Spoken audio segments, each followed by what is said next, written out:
PPKN, sejarah, bosenin gak sih? Pas kelas, pasti kalian tinggal tidur. Padahal aslinya itu hal yang penting untuk kita ketahui. Tapi coba kalau kedua hal itu dikemas jadi lebih asik. Maka dari itu kita coba dalam video ini. Kita akan membahas mengenai Pancasila. Ya semacam overview atau benang merah aja sih. Lihat aja durasi videonya. Pendek kan?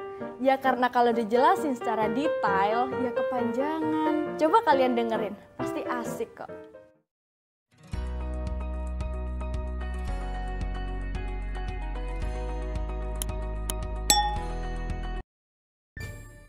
Jika kita telusuri sejarahnya, Pancasila sudah ada sejak perjuangan kemerdekaan. Tapi nilai-nilainya sudah ada sejak masa kerajaan Hindu.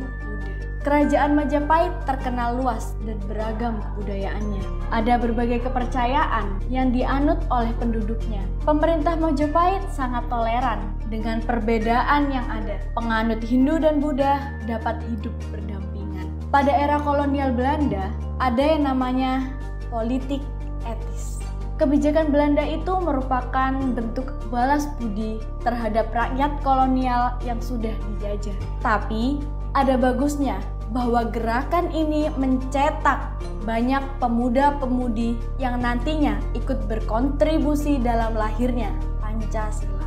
Dengan perkembangan kaum intelektual, pemuda-pemudi di Indonesia melahirkan pergerakan nasional.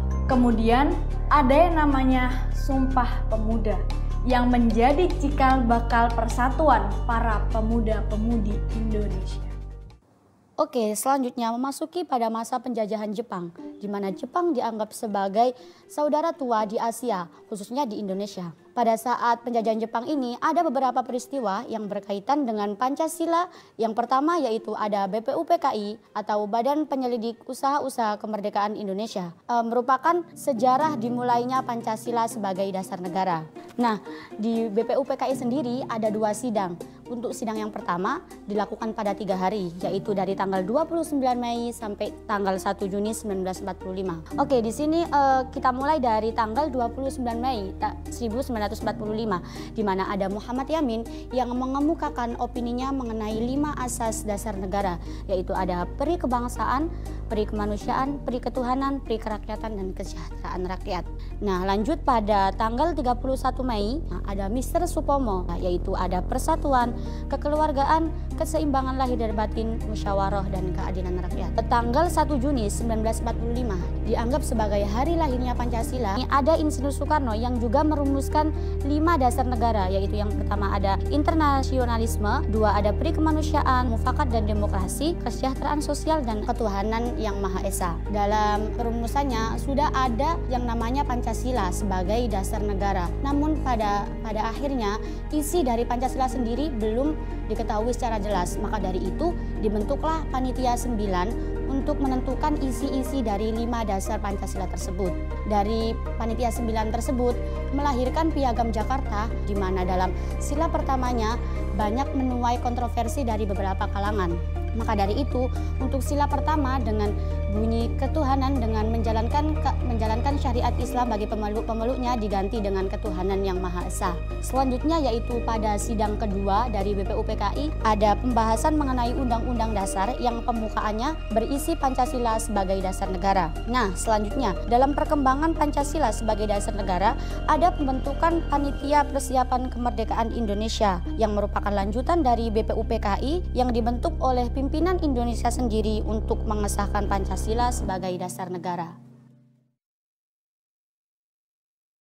Oke, selanjutnya kita akan membahas mengenai Orde Lama, di mana pada masa Orde Lama, Pancasila dalam kehidupan masyarakat dianggap mengalami beberapa goncangan. Dimulai dari adanya pemahaman Nasakom, yaitu nasionalisme, agama, dan komunisme. Pemahaman yang dibuat oleh Soekarno sendiri dikatakan untuk mempersatukan bangsa. Akan tetapi, masih banyak anggapan dari kalangan masyarakat maupun mahasiswa pada masa itu bahwasanya ajaran Nasakom tidak sesuai dengan Pancasila. Dikarenakan adanya dominasi salah satu ideologi tertentu sehingga dikhawatirkan dapat mengubah posisi Pancasila sebagai dasar negara.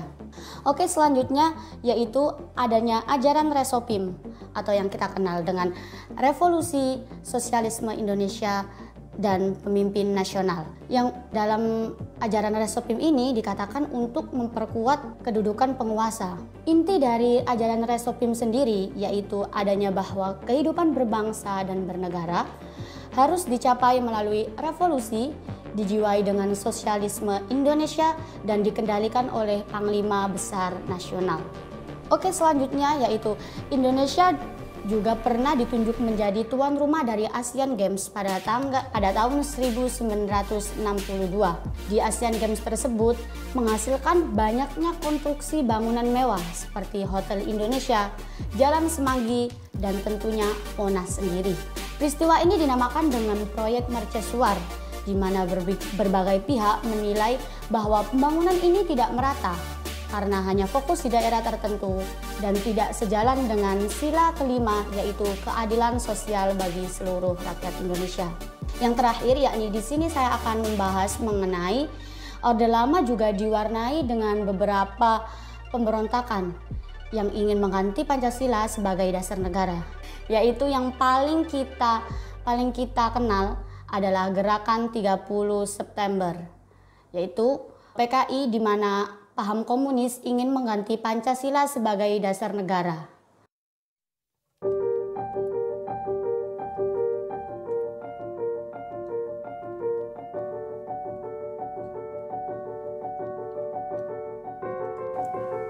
Baik, mari kita mulai. Jadi penerapan Pancasila pada masa ini tidak memiliki banyak perubahan gitu ya.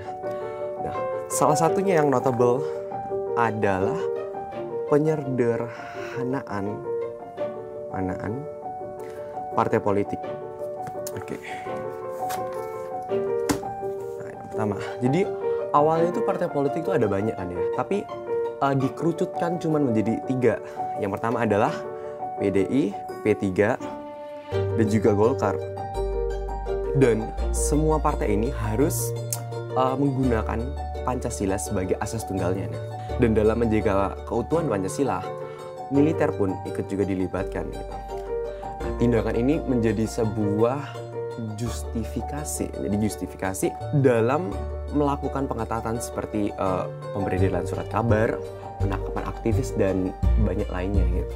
Nah, lalu ada 50 tokoh yang berasal dari berbagai kalangan yang membubuhkan tanda tangan dalam sebuah ungkapan keprihatinan yang disebut sebagai petisi 50.